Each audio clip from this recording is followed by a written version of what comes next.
नमस्कार विद्यार्थियों। History by captain doctor Rajendra जय मान सिंह। ऐतिहासिक अध्ययन और अनुसंधान की इस कक्षा में मैं captain doctor Rajendra, associate professor, department of history, government Nagar college Bikaner, आप सभी का स्वागत और अभिनंदन करता हूं। विद्यार्थियों, मेरी आज की कक्षा राजकीय डूंगर महाविद्यालय बीकानेर के BA द्वितीय वर्ष के विद्यार्थियों के लिए और विद्यार्थियों अध्ययन और अनुसंधान की श्रृंखला के अंतर्गत मैं आपसे बात करूंगा उस टॉपिक के बारे में जिसके बारे में मैंने आपको पिछले हफ्ता जानकारी दी। अर्थात आज मैं आपसे बात करूंगा policy of the resistance of Rana Sanga of the Mewar, Mewar के महाराणा सांगा की प्रतिरोध की नीति दिल्ली सल्तनत के साथ, प्रतिरोध की नीति मुगल बादशाह बाबर के साथ, प्रतिरोध की नीति अपने आसपास के पड़ोसी गुजरात और मालवा की मुस्लिम सत्ताओं के साथ। विद्यार्थियों, इससे पहले की कक्षा में मैंने आपसे बात की कि किस प्रकार से राणा सांगा ने इब्राहिम लोदी को परास्त किया और मेवाड़ के परचम को बुलंद किया। आइए विद्यार्थियों, आज मैं आपसे बात करूंगा राणा सांगा के प्रतिरोध की नीति के एक महत्वपूर्ण विषय मुगल बादशाह बाबर के साथ। विद्यार्थियों, बाबर और राणा सांगा के बीच में जो खानवा की लड़ाई हुई थी वह भारतीय इतिहास के महत्वपूर्ण और निर्णायक युद्धों में से एक मानी जाती है। मुगलों के लिए सही मायने में पानीपत की लड़ाई निर्णायक नहीं थी, बल्कि राणा सांगा के साथ हुआ खानवा का युद्ध काफ़ी निर्णायक था, क्योंकि बाबर का ये मानना था कि यदि हिंदुस्तान में मुगलों के लिए कोई शत्रु है तो अफगान है और राणा सांगा है, और इसमें से भी राणा सांगा की ताकत मुगलों के लिए ज़्यादा खतरनाक है।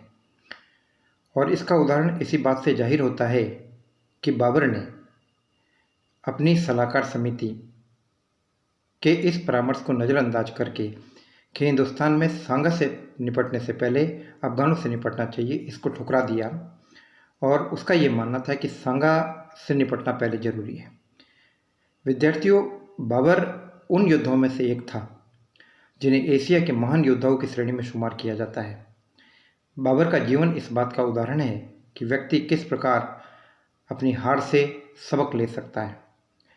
बाबर ने मध्य एशिया में अपने पूर्वजों के राज्य फरगाना और समरकंद को गंवाया और उसके बाद 1504 में वह काबुल में आकर बैठ गया। बाबर के मन में यही से इच्छा पैदा हुई कि हिंदुस्तान जीता जाए, और यहीं पर उसने 100 से भी ऊपर वर्ष की एक उम्रदराज महिला से अपने पूर्वज तैमूर लंग के भारतीय अभियान के बारे में सुना और उसके मन में भी हिंदुस्तान के ऊपर अपना प्रभाव जमाने की और उस घटना की पुनरावृत्ति करने की इच्छा पैदा हुई।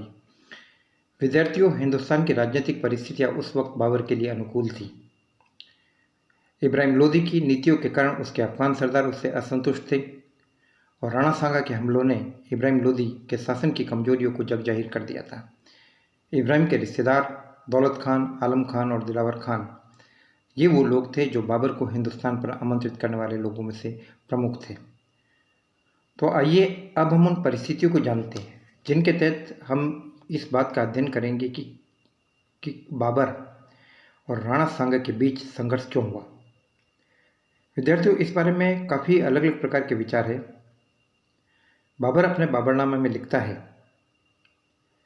कि जब मैं काबुल में था तब राणा सांगा का दूत बादशाह यानी मेरी सेवा में पेश हुआ और उसने अपने राणा की ओर से निष्ठा का वचन दिलाया और ये कहा कि यदि बादशाह दिल्ली पर हमला करे तो राणा सांगा आगरा पर से हमला करेगा, लेकिन मैंने दिल्ली पर भी अधिकार कर लिया और आगरा पर भी अधिकार कर लिया, लेकिन वो काफिर अभी तक आगे नहीं बढ़ा।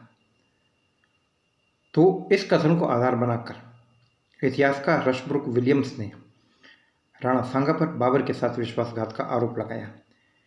लेकिन यदि तथ्यों का काफ़ी गहराई के साथ विश्लेषण किया जाए तो हम ये कह सकते हैं कि इस तथ्य में पूरी तरीके से सच्चाई नहीं है, क्योंकि यह बात केवल और केवल बाबरनामा कर रहा है। तत्कालीन अफगान सोर्सेज या अन्य मुगलिया सोर्सेज इस बात का कोई उल्लेख नहीं कर रहे। तो ये प्रश्न पैदा होता है कि क्या वाकई सांगा ने अपना कोई दूत भेजा या नहीं था। दूसरी बात ये कि बाबर इस देश के लिए नया था। राणा सांगा को बाबर की मदद की जरूरत नहीं थी, बल्कि बाबर को राणा सांगा की मदद की जरूरत थी। और तीसरी बात यह कि यदि राणा सांगा ने वाकई बाबर को आमंत्रित किया होता तो बाद में बाबर का छोटा भाई महमूद लोदी या अन्य पठान सरदार राणा सांगा के साथ क्यों होते हैं। इस बारे में एक इतिहासकार डॉक्टर वंदना पराशर ने अपने शोध ग्रंथ में भी इस बात का उल्लेख करते हुए कहा है कि बाबर को हिंदुस्तान में सांगा की जरूरत थी, न कि सांगा को बाबर की जरूरत थी। और दूसरा, इस प्रकार के हमें किसी भी समझौते का उल्लेख नहीं मिलता यदि अफगान सांगा के पूरी तरीके से खिलाफ होते तो वे खानवा की लड़ाई में राणा सांगा के सहयोग के लिए तैयार नहीं होते। इतिहासकार गोपीनाथ शर्मा ने अपने विवेचन में इस युद्ध को धर्म और संस्कृति का युद्ध बताया और ये कहा कि बाबर यहाँ पर इस्लाम की स्थापना करना चाहता था और राणा सांगा हिंदुत्व की रक्षा के लिए लड़ रहे हैं। ऐसी बात नहीं थी। अगर ऐसा होता तो फिर राणा सांगा अफगानों को अपने साथ नहीं रखते। और दूसरी बात यह कि बाबर जैसे शक्तिशाली और महत्वाकांक्षी योद्धा के लिए धर्म एक ऐसा जरिया था जिसके द्वारा अपने राजनीतिक हितों को सिद्ध कर सकता था, अन्यथा उसे धर्म से कोई विशेष मतलब नहीं था। वास्तव में अगर इस युद्ध के कारणों का विश्लेषण किया जाए तो हम ये पाएंगे कि इस युद्ध के पीछे जिम्मेदार थी एक महत्वाकांक्षा जो दोनों ही के मन में थी, बाबर के मन में भी थी और राणा सांगा के मन में भी थी। राणा सांगा का यह मानना था कि अन्य मुस्लिम आक्रांताओं की भांति बाबर भी यहाँ से लूटपाट करके धन लेकर चला जाएगा और बाद में मैं अफगानों के माध्यम से, महमूद लोदी के माध्यम से दिल्ली के ऊपर कठपुतली सरकार कायम करके अपना प्रभाव कायम कर सकूंगा। लेकिन जब बाबर ने यहाँ रहने का इरादा कर लिया तो राणा सांगा को लगा कि अब युद्ध अवश्यंभावी है। तो विद्यार्थियों, ये मूल बेसिकली परिस्थितियाँ थी जिनके चलते हमने देखा कि यह युद्ध अवश्यंभावी हो गया। यदि अन्य कोई कारण न भी होता तो भी राजनीतिक महत्वाकांक्षा एक ऐसा महत्वपूर्ण तथ्य है जो इस युद्ध को काफ़ी अनिवार्य बना रहा था। विद्यार्थियों, आगे की कक्षा में मैं आपसे बात करूंगा खानवा के युद्ध के महत्वपूर्ण तथ्यों के बारे में और साथ ही साथ मैं आपको यह भी बताऊंगा कि खानवा का युद्ध किस प्रकार से एक नवीन तकनीक के प्रयोग का युग था। विद्यार्थियों, यह एक ऐसा युग था जो एक बेहतरीन रक्षात्मक प्रणाली तुलुगुमा के प्रयोग का युग था और साथ ही साथ मध्य एशिया के शक्तिशाली तोपखाने की गूंज बड़े पैमाने पर हिंदुस्तान में पहली बार सुनाई थी और तोपखाने ने युद्ध का नक्शा बदल दिया। और इतिहासकारों ने लिखा है कि मौत से भी न डरने वाले सांगा के राजपूत तोप के गोलों के आगे विफल हो गए, असफल हो गए।